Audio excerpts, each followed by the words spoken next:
Samantala, dito pa rin po sa ating bansa ang mga barko ay nasa dagat. Dapat naman, di ba? Pero alam niyo ba sa Bolivia, may barko raw sa lupa? Abay, makikita raw yan sa syudad ng El Alto. El Alto.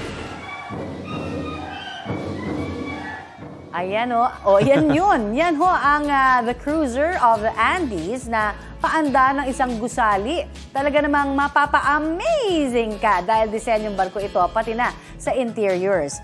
Meron din po itong multiple ballrooms, hotel at restaurant. Isa rin daw na takeaway rito ang inihain doong mga masasarap na pagkain.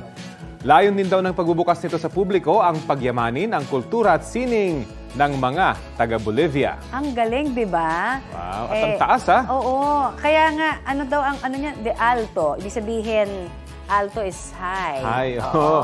At may simulation pa ng barko dun sa loob. So talagang attraction siya siguro para sa mga turista rin. May restaurant eh. Oo nga. Pero alam mo, bagay sa atin yan. Kasi seafaring country tayo. Dapat may ganyan din tayo rito. Yan na lang, padala natin. pa, Oo. Pero meron sa Nueva Ecija, may maritime school doon na shape as a ship. Oo.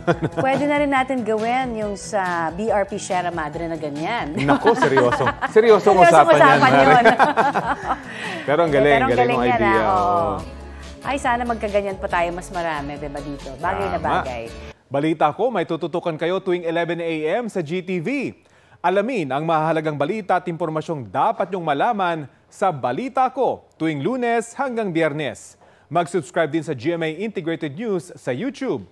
Sa mga kapuso abroad, maaari po kaming masubaybayan sa GMA Pinoy TV at www.gmanews.tv.